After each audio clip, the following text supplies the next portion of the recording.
tukuma ya ilman oromo tukuma tukuma tukuma tukuma tukuma ya ilman oromo tukuma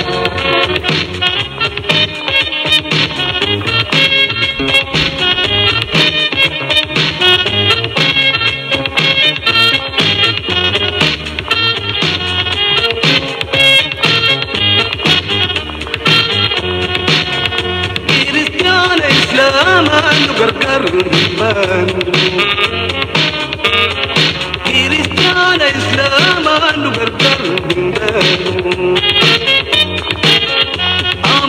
kudang bareza ne yo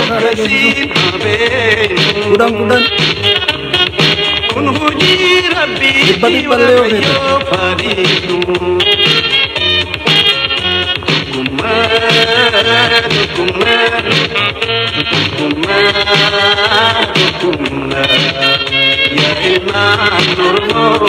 share berat dubi bombi ka bade sini bombi dubi takkan dubatami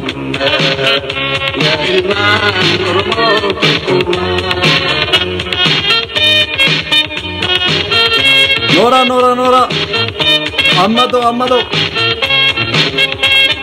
Seifu Diata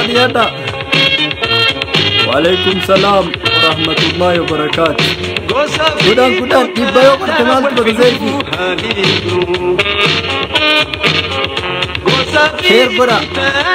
share bara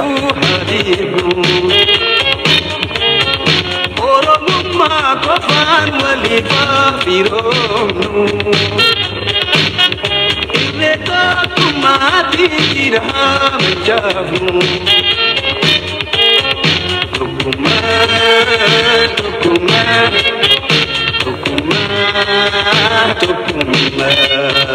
ya ilman Zena Muhammad welcome share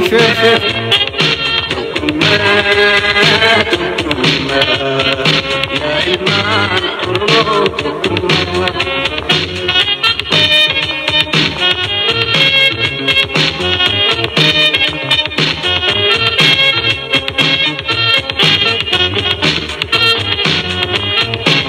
Ayubono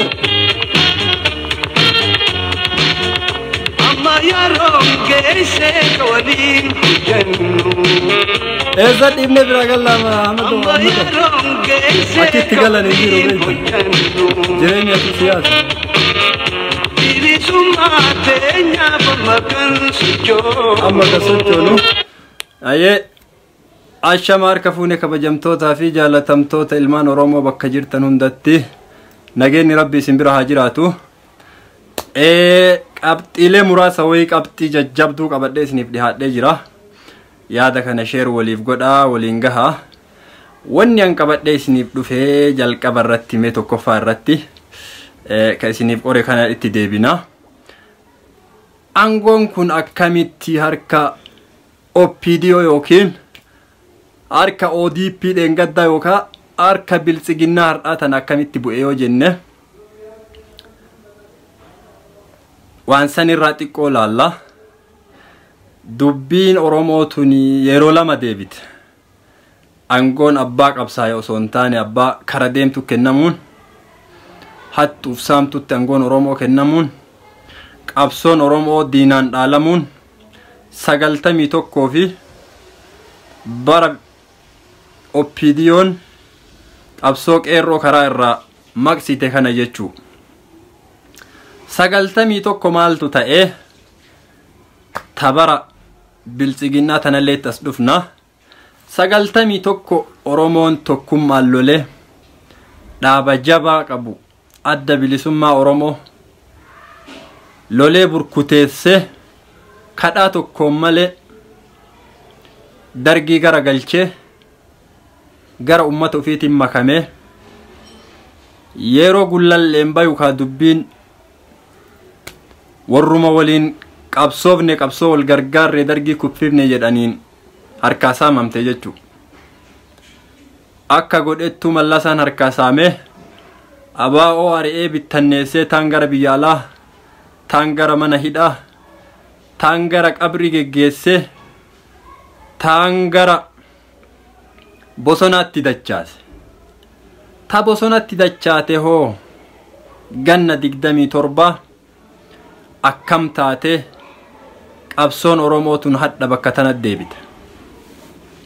San irraa xiqqoo tokko yoo dubbanne abaa'oon gaafa chaartaraa baate irraa kaaftee qabsoo milkii hedduu akkan geggeessine seenaa keessanni agarraa jechuu.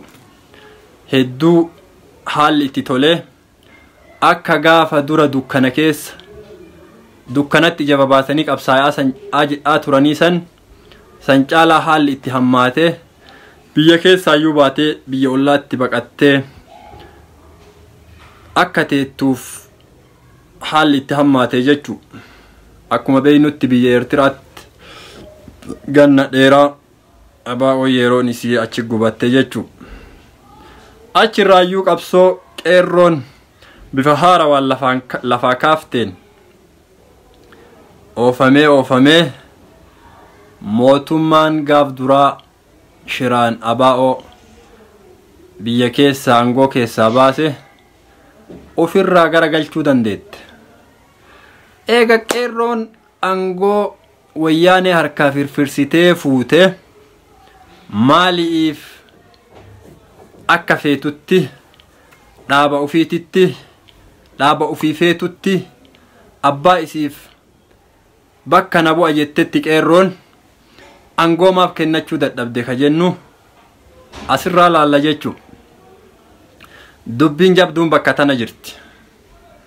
Dubbiin jabduun guddoon hoggansi Oromoo dhaaba kamiin keessa yoo haa jiraatu hundi isaatu tokkoffaa jaalala teessootiif, lammaffaa jaalala jireenya dhuunfaatiif jecha ummata kanaaf jedhee aangoo jaalatu gadhiisuu diduu, ummata kanaaf jedhee shira walirra oofu dhiisuu diduu, ummata kanaaf jedhee dhaabuma jabaa saba kanaaf dhaabatu dhaabuu dadhabuu isaatiin qabsoon ummanni qeerroon Oromoo barootan shanan dabran kana irra ciloofte harka OPDO bu'ee jechuu. OPDO'n hoo akkamitti aangoo kana namarraa fudhachuu dandeette? Yeroo akkamitti qabsoo kana makamtee qabsoo kana hoogganuu dandeette yoo jennee laalle erga aangoon wayyaanee harkaa bu'uudhaaf ganni tokko yookaan baatiin 5-6 haftee as baatee ummatan makamte jechuu. Akkuma yaadatamu erga Lammaa Magarsaa gara aangoo dhufee OPDO'n amanamuu eegaltee jechuu.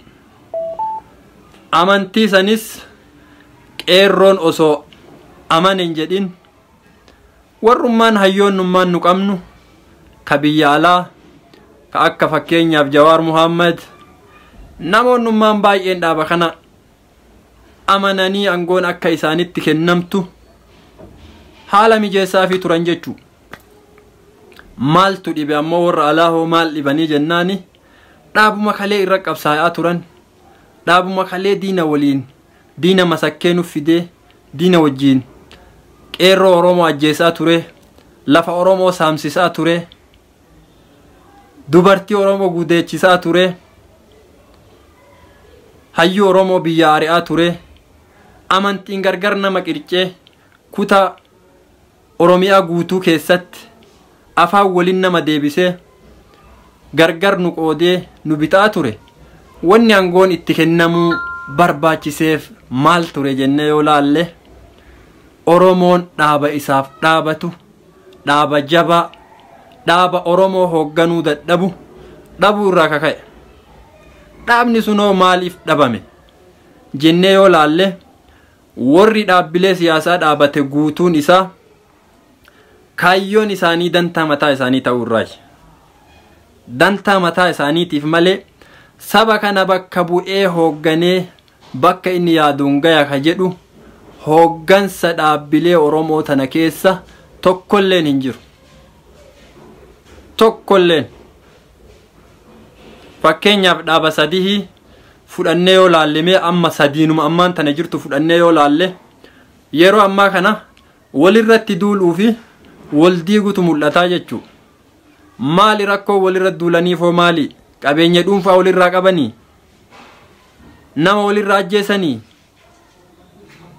Moo rakkoon isaan jidduu jiru maali? Yoo jettee laalte hundi isaaniitu waliif hoogganamuu dhabuu, wal dhagahuu dadhabuu fi dantaan dhuunfaa isaanii isaan cinquu qofa. Oromoof taanaan Oromoon halkaniif guyyaa tokko nuuf ta'a malee gaafii biraa isaan gaafateen beeku dhaabbilee Oromoo. Gaafii biraa gaafii tokkollee Oromoon isaan hin gaafanne. Kanaafuu jara tanaaf furmaanni maali? Dhaaba Oromoo tanniin furmaanni jaraa maali? Jarri silaa tokko taa'aa ganna meeqa kadhataman, yeroo jarri biyya alaa jiran kadhataman, yeroo jarri biyya galan kadhataman, takkaallee nu jalaa dhagahuu hin fedhani, dhagahuus hin dandeenye. Furmaanni isaanii maali? Tokkoffaa furmaanni isaanii yookaan osoo biltsiginnaan amma jarri kuffisuuf deemantun hin kufin jarri sadanuu kufu yookaan jarri sadan teessoo lama of jalaa kuffisu. Furmaanni kana qofa. Yeroo biltsiginnaan tun osoo hin kufin jarri kufte Oromoon paartii isaaf jedhu, qeerroon paartii isaaf ta'u ni dhaabata. Nuu miti qeerroo miti ka jarallee kuffisu. Ufiyyuu wal kuffisuuf walirratti hojjataa jiran. Karaa maraan duula walirra bananii oofu jiran. Miidiyaa diinaa irra bananii maqaa wal balleessan. Kun Oromoon deemuu fi Oromoo hoogganuu akka hin dandeenye ifaan ifatti mul'ata jechuudha. Kanaaf furmaanni Oromoof jiru gabaabumatti filannoo jennu filannoo yoo filanne eenyu nu haa hoogganu eenyu kennanna. Eenyu na hooggana jettee filannoo teettee edda Oromoo. Namni si hoogganu hin jiru hoogganaan qabdu. Guutuun isi warra dantaa dhuunfaa isiitiif deemu. Walaa abaa'oo kafaa'oo paabaa'oo. Guutuun isi dantaa mataa isaaniitiif yaa'an. Yoo dantaa mataa isaaniin ta'in tokko ta'an Oromoon halkaniif guyyaa tokko naa ta'a. Gaafiin biraa gaafiin ummanni Oromoo dhaaba siyaasaa Oromoo gaafate tokkolleen hin jiru. Tokkolleen. Gaafii tana takkatti dhaabni nu deebisuu dadhabe. Dhaabbileen gaafii takkatti nu deebisuu dadhabde gaafii biraa maal nu deebiftii isii filachuufi filannoo eenyate teenne. Yookii tokko ta'u yookaaniif qeerroof karaa gadhiisu. Kana qofa furmaanni jiru. Kanaan ala biltsiginnaan tun yoo feete Minilik taatee haa dhuftu. Yoo feete Dargii taatee haa dhuftu.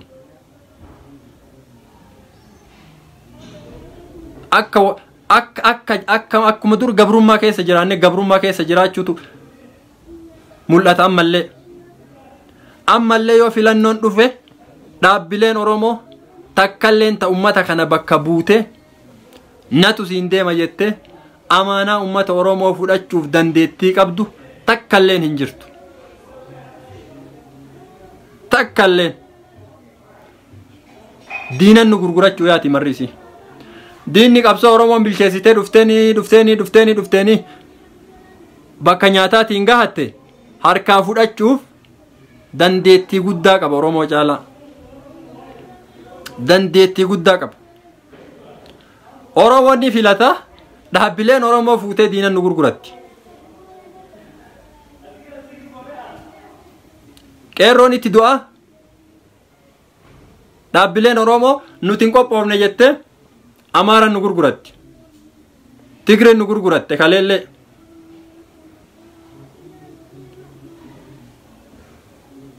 Oromoon ilmaan ufii itti gabbaree bara mara namni tokko lama namni muraasni diinan nu gurguratee nu biraa lixa.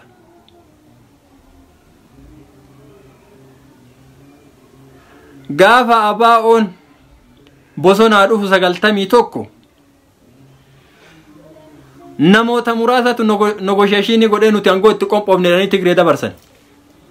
Gaafa san aangoon Oromoon kamalte. Silaa gabrummaa ganna 50 ta'achii asii tana ganna 30 ta'achii asii tana Oromoon keessan jiraatu ture. Horaanas taatu yeroo san abaa'oo caalaa namni humna qabu tokko illee hin jiru. Istiraateejii waan biyyaan bulchinu jechuu yoo taate Tigreen nurra nama barate hin qabdu yeroo san illee yoo taate 91 illee yoo taate Tigreen nama barate nurra hin qabdu.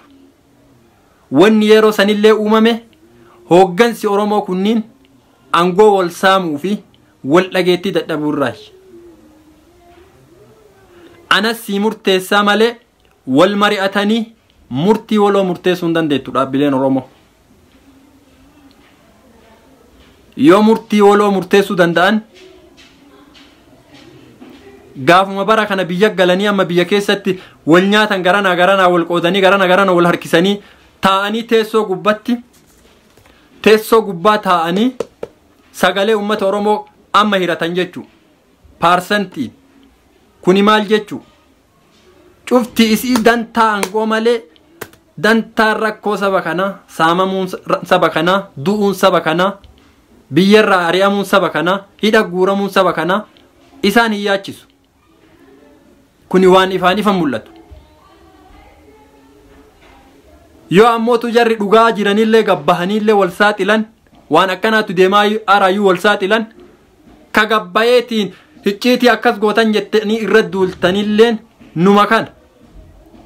Faayidaan qabdu walirra duulte wal diide tokko taate kanaan ala furmaanni dhaaba Oromoo saniin irraan dhufu tokko illeen hin jiru. Yookaaniif akka jiruun ol kaatee qeerroon Oromoo qawwee hidhattee woboo dabalamtee diina kana ofirraa buqqisuu malee dhaabbilee tanniin tu boru na hooggana boru filannoon sagalee tiyya dhaabbilee tanaa kennee dhaabditu na hooggantiif teettee jaran eegin. Yoo jarri teessoo lamaa uf jalaa caccabsitee teessoo tokkochatti hin deebiin hooggansa tokkocha yoo jarri hin deebiin teetteen eegin faayidaa takkallee siin qabdu. Maaliif faayidaa siin qabne? Beekumsa hin qabne. Wanni faayidaa siin qabneef hundinuu aangoo wal saamuuf gargar nu qooduuf kana qofaaf deeman. Wanni isaan hojjetaa jiran saatii ammaallee mul'ata kanu. Guyyaan jarri nutti fakkeessan as bayanii gaafa lubbuu jaraa irratti yaaliin geeffame. Fakkeenyaaf akka gaaf duraa Jawaariin irra yaalii ajjeechaa geggeeffame gaafas waan tokko taate fakkaatteeti teessoo walii sisifattee teteette ka garaan jaraa bar fayyaa hin qabne ka garaan bar sharrii walii yaadan ka garaan ufiiyyuu osoo danda'anii wal ajjeesuu fedhii qaban ka ufiiyyuu osoo danda'anii dhaaba walii caccabsanii bittanneessuu barbaadan gaafa rakkoo wayii uumame walii as gugataniiti teessoo tokkocharra ta'anii Oromoo soban. Diinni maal nu soba kennuma kanniini kan sobee ganna meeqa guutuu gabrummaa keessa nu jiraachise. Ganna meeqa guutuu dhaabbilee Oromootiif uummanni Oromoo gabrummaa keessa jiraate. Qabsoof hafteefii miti. Waraanni Oromoof qabsaa'ee Oromoo bilisoomse tokkolleen hin jiru. Uummatatu gabbayee fayyaalessi gabbayee diina qawwee dhayeetti kaleessallee. Osoo abaa'oon hin uumamin durallee gaafa minilikiinillee ofirraa qolatu uummanni Oromoo waraana qabaateeti miti. Mataan isaa tokkoon uummata Oromoo waraana. Mala diina ittiin ofirraa waraanu maaf eboon taane Oromoon diina ofirraa waraanuu hin dadhabne. Nama isa hoogganu dhabee dadhabe. Hoogganaa dhabee dadhabe. Uummanni akkana jiru kun uummanni qabaataan kun uummanni gaariin kun hoogganaa dhabee dadhabe. Hoogganaan Oromoo kutaa fedhe keessaa ol haa bayu ol baanaan dantaa dhuunfaa isaa dantaa gosa isaa kanumaan deema guutuun isi ta fedhe haa ta'u ebaluu kanatu ganda kiyya ebaluu kanatu loqonni kenna wali qajeelaa ebaluu kanatu waan an jedhe naa dhagaa ebaluu kanatu icciitti kiyya naa dhossa kana qofaan deemti. kanaan alaan Oromoodha oota jettu tanaan guyyaa tokkollee walii hidhatteen beektu dhaabbileen Oromoo yoo dantaan jara lamaanii hujii jaraa san keessa jiraate malee hayya nu haga yoomii gaafa dantaan jaraa qajeelee fi jarri walii qajeeltu eenyu ammallee ganna 50 gabruma keessa jiraachuu qabdi Oromoon qeerroon dhaaba isaaf ta'u akka itti kalee sagalee wal dhagahee yoo Baaletti rakkoon uumame Wallaggaa hiriira bayaa yoo Wallotti rakkoon uumame Harargee hiriira bayaa kaabaa kibbaa bahaa dhihaa akka wal dhagahe sanitti akkasitti wal dhageettee qeerroon dhaaba tokkocha Oromiyaa takkatti afaan wal fakkaatuun afaan tokkochaan hoogganuu danda'u yoon uumatiin dhaabni Oromoo hoogganaa Oromoon dhaaba qaba jettanii lakkooftan tokkolleen jiru guutuun isii hattuu wal gahe hattu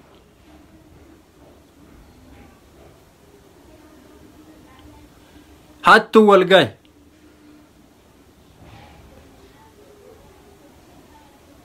seenaa wal hatuuf wal geette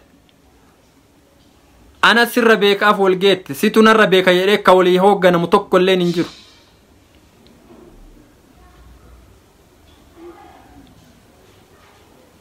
saba kanaaf anarra situ faayidaa qaba jedhee ka waliif hoogganamu hin jiru yoo amma booda dhaaba akkasii dhaabattan malee dhaabni akkasii nuuf jiraate malee dhaaba amma abaa'oo kaafaa'oo paabaa'oo jennu tana mee Dr. Mararaa fi Dawud Ibsaatii fi Kamal Galchuu mee jarrummaan tun sadiin dhuguma jarrummaan dantaa addaan qabani jaalala teessootii miti mee jarrummaan tun sadiin teessoo irra teettu kana sadiin gadhiifte Oromoo koottu dhaaba tana sadiinuu wali qabi abbaa feete bakka tanarra kaawwadhu jettee irra gadaa buutu jaalala angootiif maruu achi teettee roqomsiti umrii kanaan waan biraa takka illee hin qabdu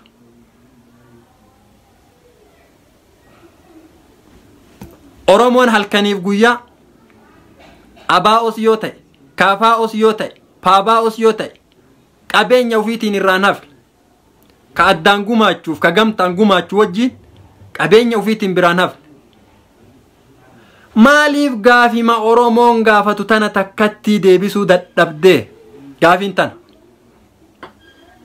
gaafima Oromoon jara gaafatu tana tokkoma nuu ta'a afaan tokko nugga kootama Oromoon gaafatu tana maaliif deebisuu dadhabdee hayye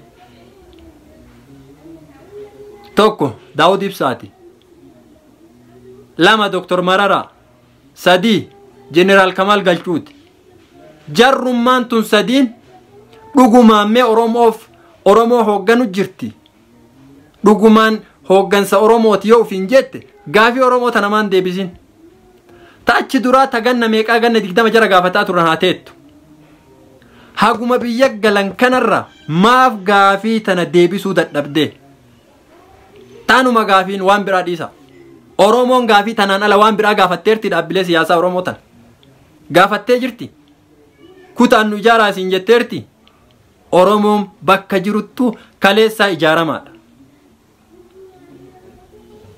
saba ijaaruu qabna jedha saba diiguun hoomaaf barbaachise rakkoo jarriin walirratti ooftu badii jarri walirratti hojjatte yoo jarri badii san walirraa dubbattu anillee ka Arsii General Kamaliif gola ka Wallaggaa Jaal Daawudiif gola ka Shawaa Dr. Mararaaf gola kanaan gargar nu diiganii jechuu gaafa ammoo jarri teessoo lamaa caccabsitee teessoo tokkocha kana abbaa naaf ta'a jettu Oromoo irra kaawwadhu kasiin deemu nu isa jalatti hiriirraa jettee lafa gadi keette Oromoon eebbisee waan jettanin dhabinaa bakka yaaddanin hanqatinaa jedhee itti kennata guyyaa san bilisoomte. Tana beeki.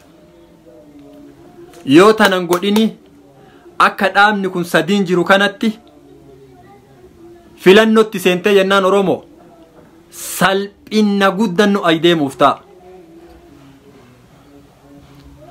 Osoo paarlamaan seenne ala kanatti gargar nu diiguuf ta'an. Osoo paarlamaan seenne ala kanatti walirra nu dulchisuuf ta'an. Dalagaa jarri dalagaartu kanatti too qarqaarsi maaltu jira? Waldhabbii jarri waldhabduuf rakkoon uumamu silaa Oromotu gargar qoodama, Oromotu waldhaba, Oromo kutaa walqirca jedhaa jirra. Kana keessattoo eenyutu kibriitaa fi gaazii qabatee jala deemu jira. Biltsiginna. Dheengadda haasaya rakkoo jara jidduu jiru Jeneraal Kamal Gabbayee ofirraa haasaye. Biltsiginnaani Jeneraal Kamal nu deeggare jarri tun jara akkanaatiin qaata jala kaate faaruu qaata eegalte. Warri Jeneraal Kamal biltsiginnaa ta'e jedhullee baay'ee jira. Biltsiginnaan ta'an innillee dhaabdi biraa yoo baddee silaa inni hafee fedha. Daawudilleen akkas fedha. Doktor Mararaalleen akkas fedha. Guutuun isi kaayyoon jara waluma fakkaata. Yoo gara Oromoollaas deebite kaayyoon waluma fakkaata. Marrinuu Oromiyaa dantaa Oromoo kabachiisuuf uummata Oromoo bilisoomsuuf. Hayyee yoo gara sharri illee deebitu kun illee waluma dhabamsiiftee silaa tokkochummaan qofti hafe. Akka uummanni Oromoo wal jaalatutti maa beektonni Oromoo maaf waliin jaalanne maaf walii qoodan kennin? Maaf dhugaa walii wal saamuun barbaachisa? Maaliif teessoo irraa wal dhiibuun dhaaba walii diiguuf walirra hojjechuun barbaachisa? Gaafiin uummanni isin gaafatu rakkoon uummata kanaa takkallee ittiin dhagahamu kaa. Kanaaf guyyama tokkollee sirbuma tokkummaa jiru kan nu hogoobanaa irraa isinii bane kanallee dhageeffatteen beektu hooggantoonni Oromoo jennu tunni. Hooggantoonni dhaabbilee siyaasaa Oromoo jenname Oromoo wanni jarri hoogganaartu hin jiru. Hooggansi ka gaafii uummataa dhageeffate. Hooggansa jechuun ka waan uummanni gaafatu dhageeffate deebii uummataa deebise. Tanniin hooggansa jechuu hin dandeenye.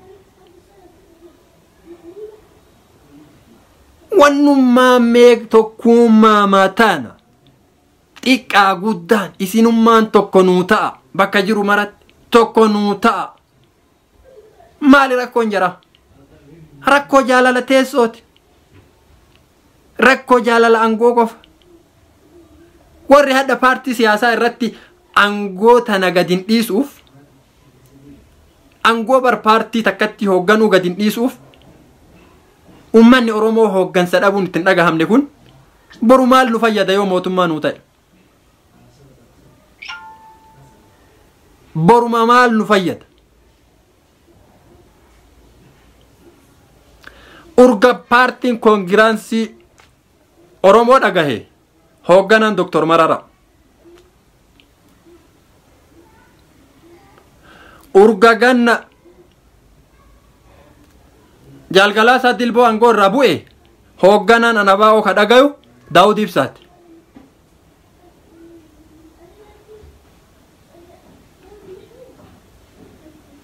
Urga kunno kawaa'oo irraa ka'ee paartii sadaffana fakkaata paabaa'oon kun. Kawaa'oo atbaa'oo paabaa'oo kanarra dhaabate hoogganaan Jeneraal Kamal. Jaratanii sadiin malee namni Oromoo dhaaba Oromoo hoogganuu danda'u hin jiru. Moo karaamaa ittiin aangoo jarri qabattee rumatee teettoyitu jira. Jarri tun maaf nu ga'ee lakki nuti milkiin kennayyuun tolle gannaa ganaa nutu hooggane Oromoon bakka yaadu hin geenne ettee aangoo gadi hin dhiifne maan qaanfanne jarri nu. Dhaloonni haarofni ka ibidda baase hin jiru. Ka hoogganuu danda'u baay'een hin jiru. Durana biltsiginnaa ofirraa buusuuf duuluu dura jara tana sadiin ofirraa buusu dursa. Jara tana sadiin kabajaan ofirraa gabbuusanii yoo wanni irraa fudhatan gorsi irraa fudhatan jiraate ummata kana gorsaa hooggansa haarawaa kennanii kanuun deemutti nuu kennu. Tanaan ala Oromoon ammallee na dhageetta. Qeerroo na dhageetta. Dubbii tana ishee waliif godhi. Ammallee osoo bilisiginnaa sagalee teessaniin 100% mooyattanii hoogganaan qabdan. Hooggansi Oromoo hoogganu hin jiru Itoophiyaa miti. Maaf hin jirre? Kutaa wal qooddi akka arginu kanatti. Angoo jaalatti dhaabbileen sadiin nu agarru tun hooggantoonni nu agarru tunniin angoo jaalatti teessoo jaalatti. Jaalala teessooti malee tokkummaan Oromoon ganna 30 itti qaaqu. Urga gaafa wal diiganiiti itti qaaqu. Biyya alaatitti illee wanni wal diiddeef teessoof angoof wal diidde. Namni xiqqoo isii haasaa danda'u martinu achi uttaalee nama 5-6 wali as waamee dhaaba ijaarata. Hoogganama itti ta'u bar hooggansa jedhaniin achirra hooggansa. Hooggansa. Kacaasaa guutuu hin qabne bar. Maqaa abbaan fedhan amma gabbahee qubee 3 wayii tolfadhee dhaaba dhaabeera jedhee ABC jedhee qubee wayii 3 ijaaradhee dhaaba dhaabeera jedhee mataa irraa hoogganaana naasuma dhageettanii gara gadaan ucaasaayyuun qabu.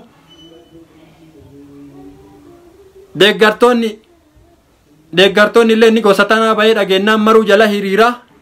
Inni Arsii jechaa dhageenyaan jala hiriire.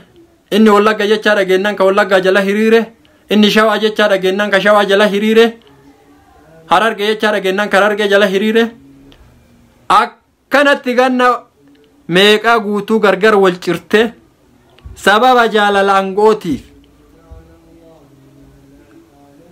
Sababa jaalala angootiif.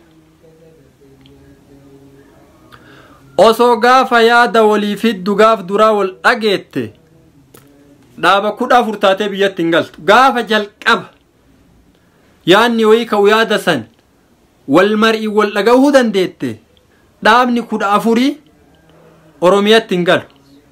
Oromiyaatti galee eega Oromiyaatti galee ummanni isinummaan tokko nuu taa'u bakka mara isinummaan tokko nuu taa'u deebii tana takkatti nu deebisuu dadhabde.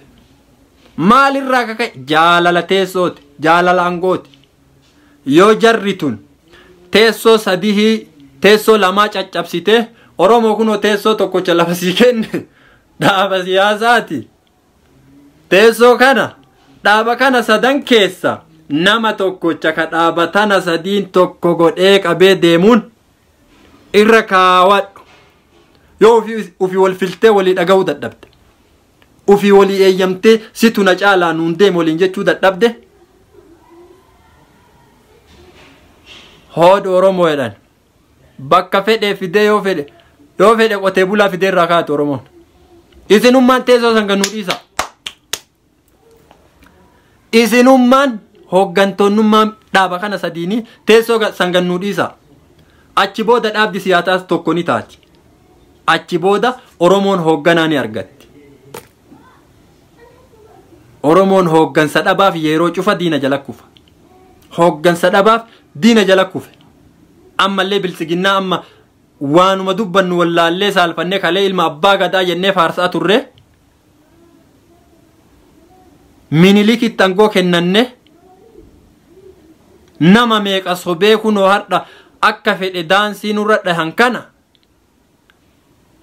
Diktaatara nama tokkochaa ka Mangistuu Hayilamaariyaam fakkaatu.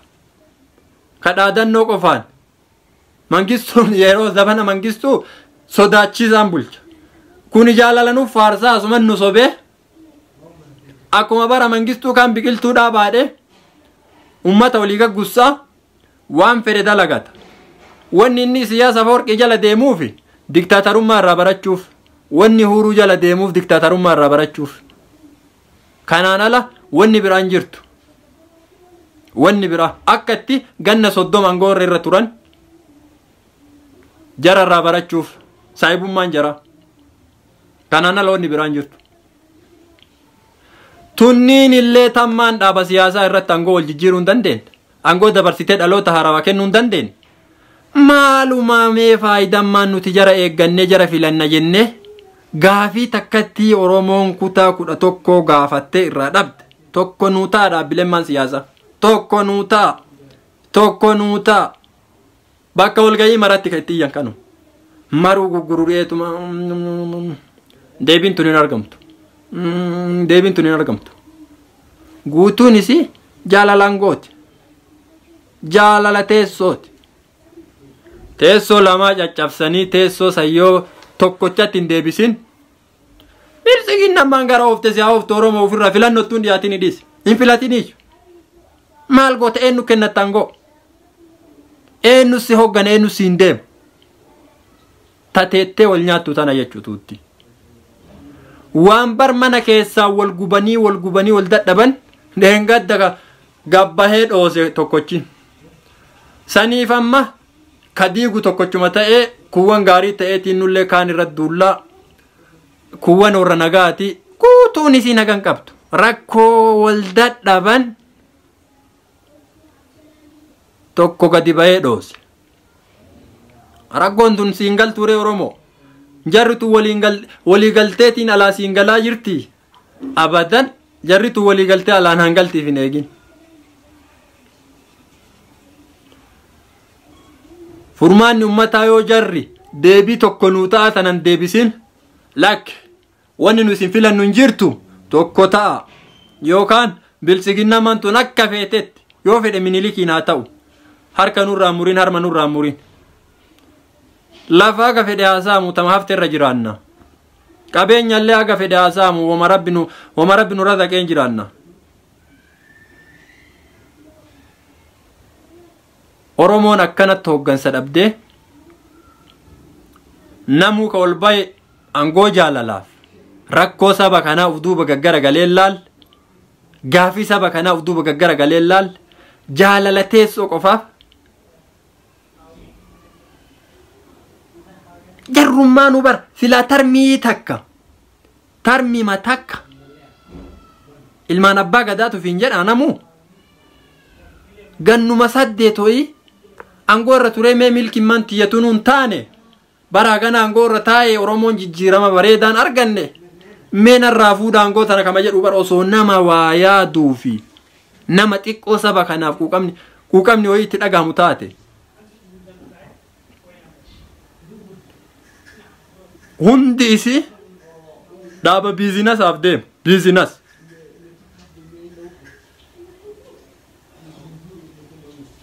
bar biyya namaatitti illee magarraa jiran biyya namaa keessatti illee dhaaba takka ka mootummaa mormu argita dhaaba jaba ka ummanni guutuun sagalee guutuun deeggaru biyyootuma diktaatara Afrikaa tana keessatti akka biyya teennaa keessattuu akka Oromoo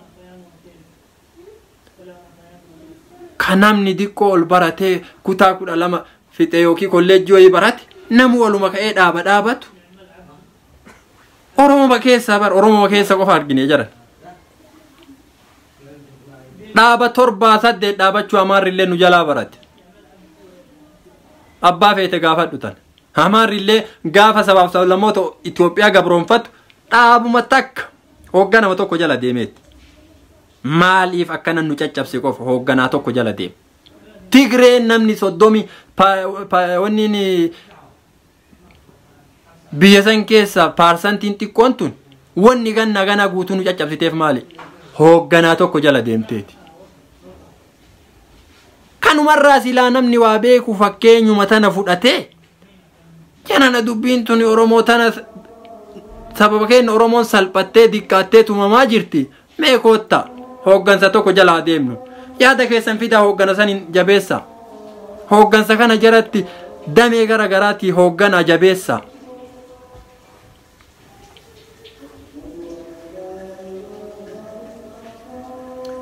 Oromoo amma boodan gowwoomin dhaabbilee tanniin sadiinuu fudhu harka jala yookaaniif woboo bosona jiru kana jabeeffadhu dhiisi jara maraa jalaa ba'i abaadan gurraanuu isin dhaga'uun barbaadu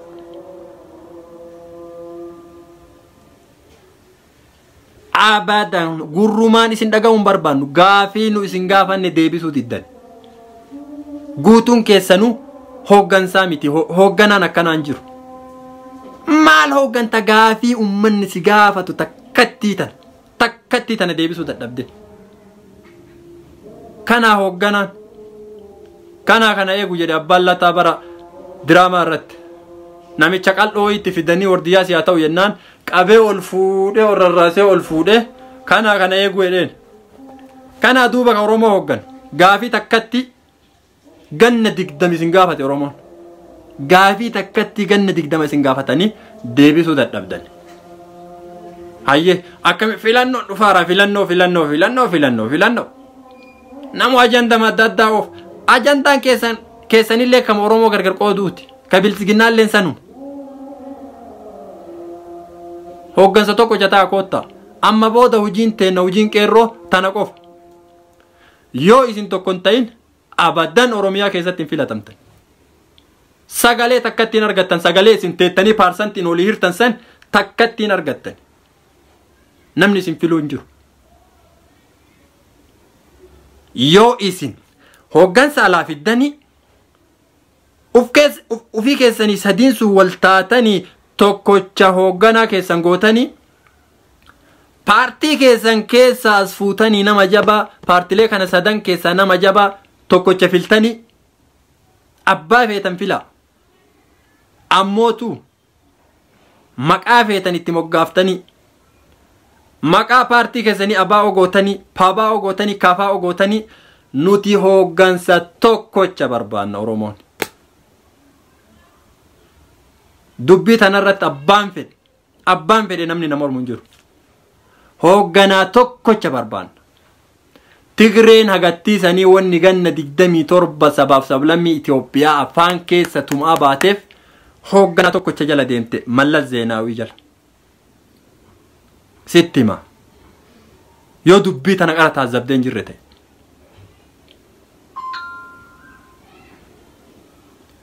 amaarri bara minilikii isin boottaniin minilikii tokkocha jala deemeeti ka bara Haile Sillaasee ka boottaniin Haile Sillaasee tokkocha jala deemeeti laal dabeessa warra dabuubillee Hayilamaariyaam Dassaaleenyillee gaafa kaan asuma fuutee Tigreen qabatteeti isaan nu dhaantee akka feetetti nutti hin taphattee hardha isayyuu hooggansa dhabaaf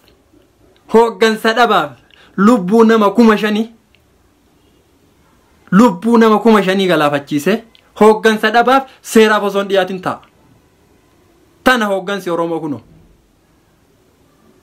hooggansa dhabatu kana nu godhe nuti hooggansa hin qabnu Oromoon hattuu malee nama dantaa dhuunfaa isaatiif deemu malee nama yoo aangoo xiqqoo argate biizinasa Oromoo irratti dalagatu malee daldaltoota siyaasaati guutuun keessan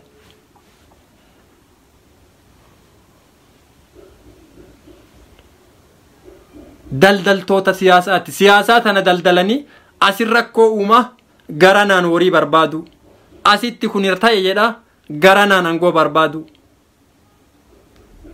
amma yoo xiqqoo akkanatti isin dhiifne abaa'oo keessaallee tokko ol ba'ee ka Daawud Ibsaa kana dhidhiibee dadhabe dhaaba biraa uumata laal biraanchii baasaa raabeek biizines biraanch gruppii biraa jechuu ejantii biraa ka Dr. Marara kanallee aangoo irraa kaasuu dhiibee dadhabe ejantii biraa barata ka General Kamal inillee aangoo irraa dhiibee dadhabe dhaabuma kana keessa isarraa fottoqeeti ejansii biraa banata umrii guutuu akkanuma ciloof maaliif furmaanni dubbii tana takkatti abadan Oromoon dhaaba siyaasaa laman barbaadu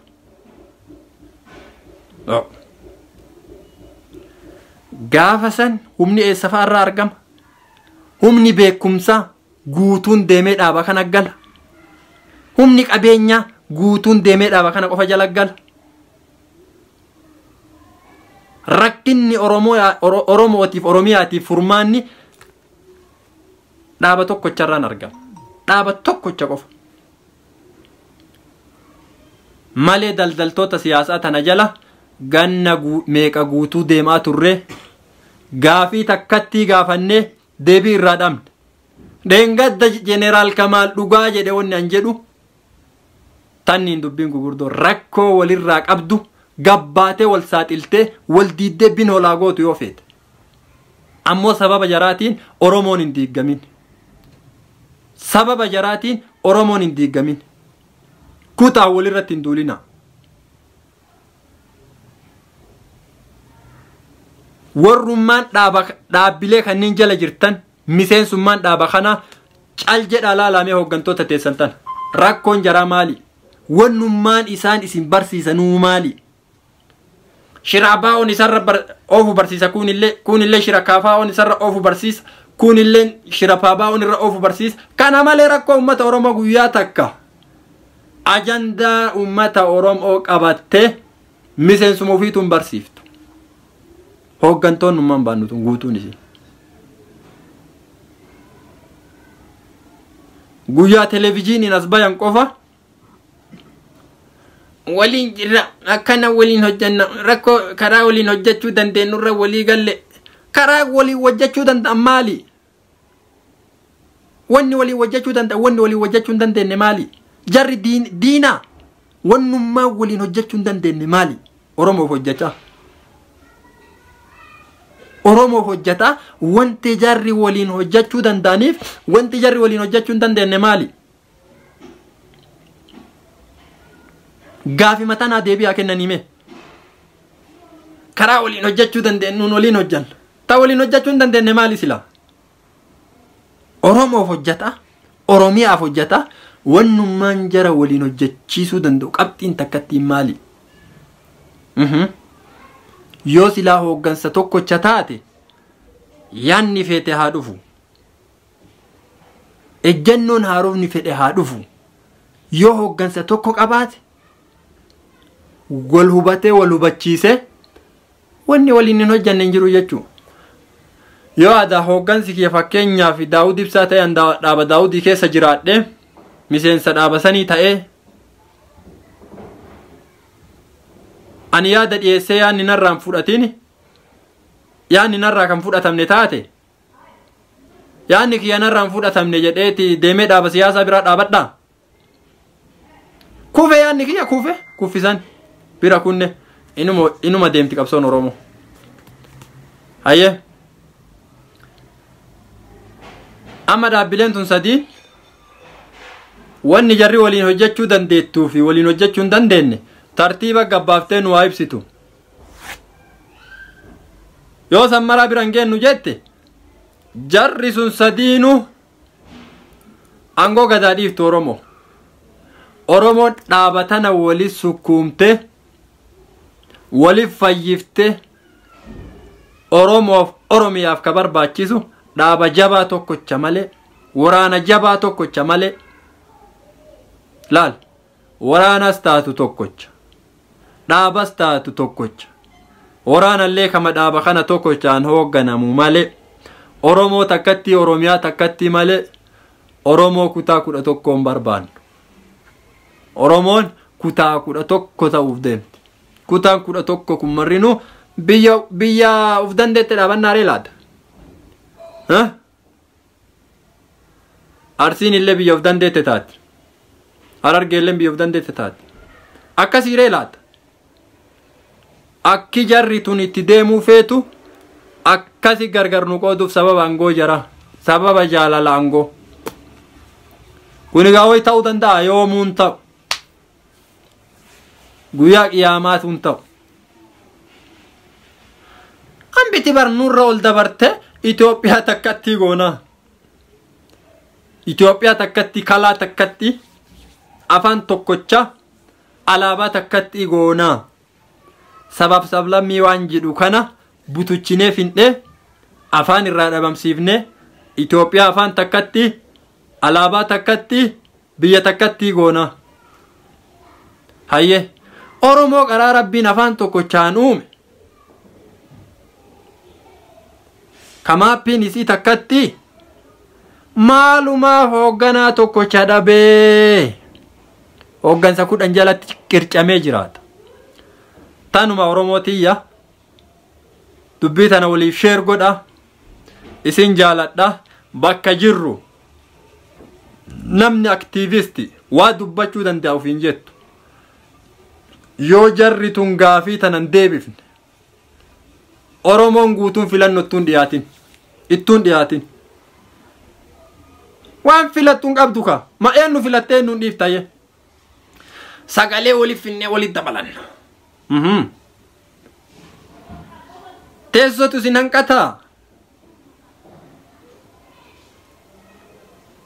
teessotu sin hanqataa yoo akkanatti hoogganaa tokko jala deebitanii deemtan